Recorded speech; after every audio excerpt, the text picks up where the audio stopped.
Good morning বন্ধুরা, কেমন আছো তোমরা সবাই? আশা করি তোমরা সবাই খুব ভালো আছো।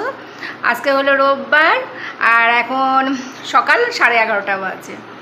তো কালকে তো একাদশী ছিল, তা আজকে খিচুড়ি রান্না করলাম সকালবেলা, খিচুড়ি আর পাঁপড় ভাজা। তো সেটা নিয়েই বসলাম, এখন খিচুড়ি আর পাঁপড় ভাজা খাবো। আমাদের মিক্সার মেশিনটা এখন এখানেই থাকে। রান্নাঘরে যে আর কি বোর্ড ছিল, কারেন্টের যে বোর্ড, ওটা খারাপ হয়ে গেছে। প্রথমে তো মনে করেছিলাম মাইক্রো ওভেন খারাপ হয়ে গেছে বা মিক্সার মেশিন খারাপ হয়ে গেছে, এগুলো ভাবছিলাম। তারপরে দেখি বোর্ডটাই খারাপ হয়ে গেছে কারেন্টে। তারপর এই মিক্সার মেশিনটা এখানে নিয়ে আসলাম। কদিন আগেই কারেন্টের কাজ করানো হয়েছে লোক ডেকে, এর মধ্যে আবার ওই রান্নাঘরের বোর্ডটা খারাপ হয়ে গেল। তো সেই জন্যই আর কি একটু দেরি হচ্ছে, কারণ কদিন আগেই তো কাজ করানো হলো, 2500 টাকা খরচা হয়ে গেছে। হ্যাঁ, এই তার 2 সপ্তাহ পরই আবার ওই রান্নাঘরের বোর্ডটা খারাপ হয়েছে। এই হলো খিচুড়ি আর পাঁপড় ভাজা। দেখি খিচুড়িটা কেমন হয়েছে।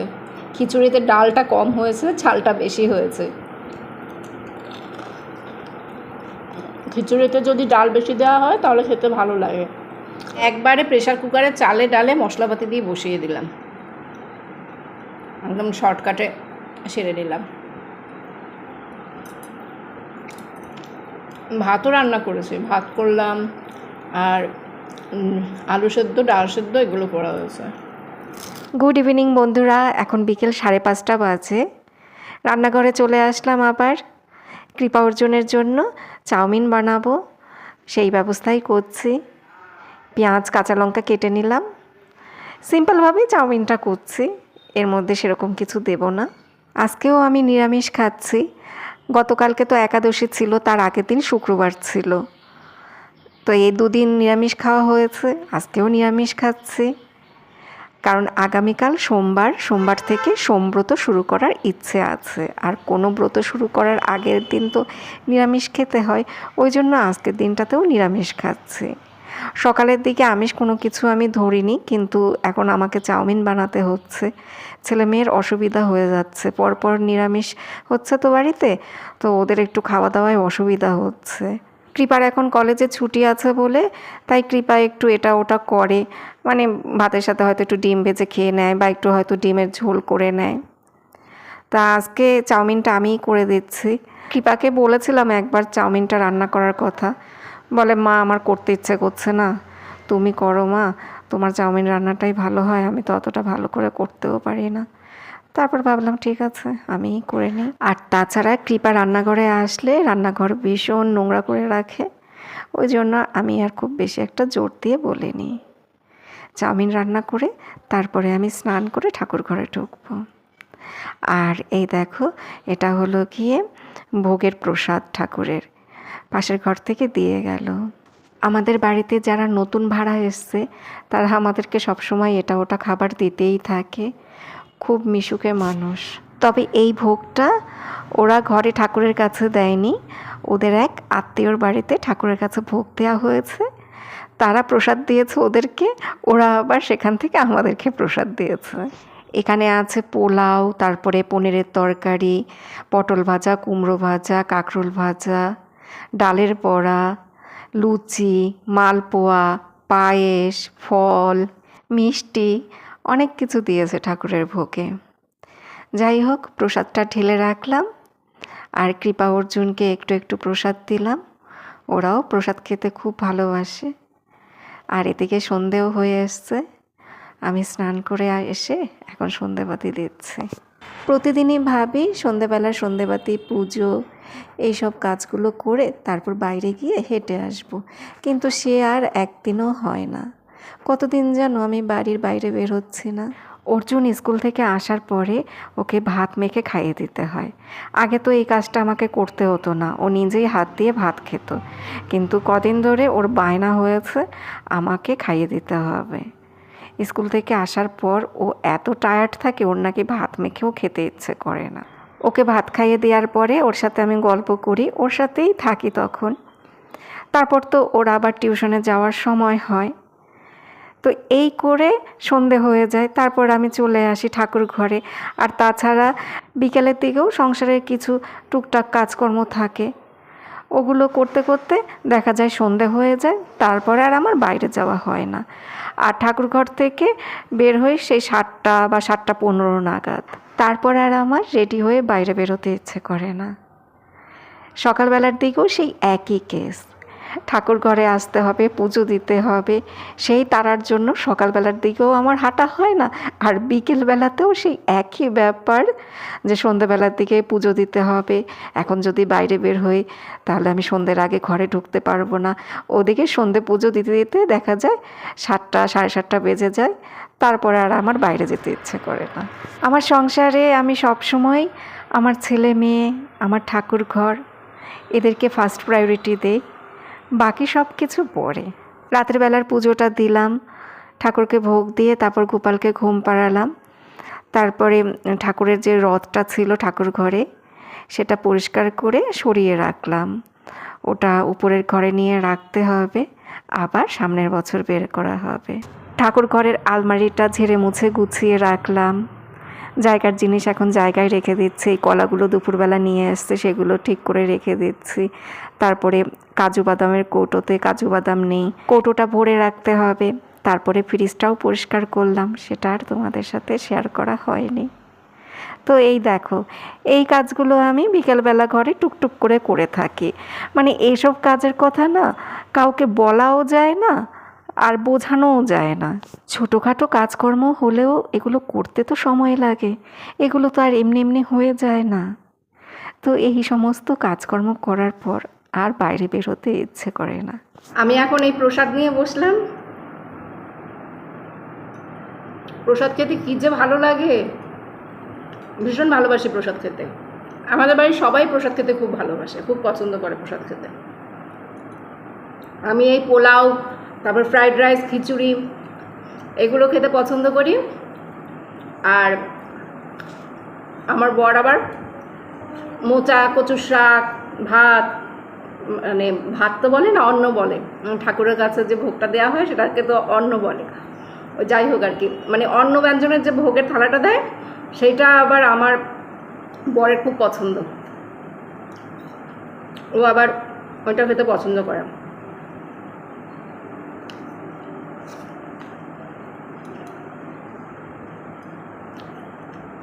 পোলাওটাই শুধু এখন মুখে দিলাম, পোলাওটা ভালো হয়েছে, ঘিয়ের বেশ গন্ধ আসছে।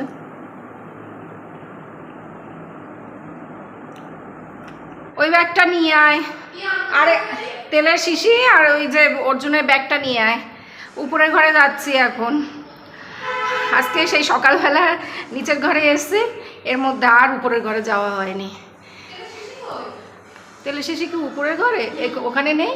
ও তাহলে মনে হয় উপরে নিয়ে গেছে। মাথায় তেল দিতে হবে, কালকে শ্যাম্পু করব। অর্জুনের বই খাতা নিয়ে যে কি দুরবস্থা, একবার উপরে থাকে তো একবার নিচে থাকে। আমি আর কৃপা শুধু ওর বই খাতা নিয়েই ছোটাছুটি করি।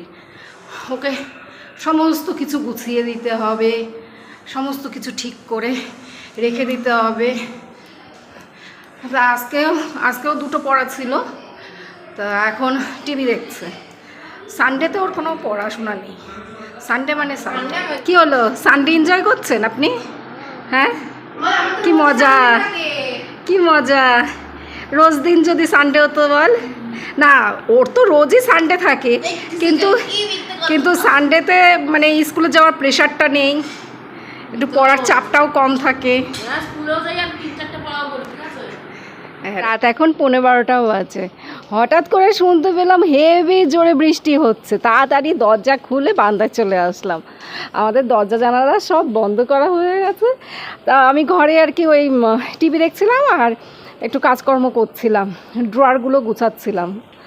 তো বৃষ্টির শব্দ পেয়ে দৌড়ে বারান্দায় চলে এসেছি। একটু আগেও হেভি জোর বৃষ্টি হচ্ছিল, রাস্তাঘাট দেখলেই বুঝতে পারবে। এখন তো একটু কমে এসছে।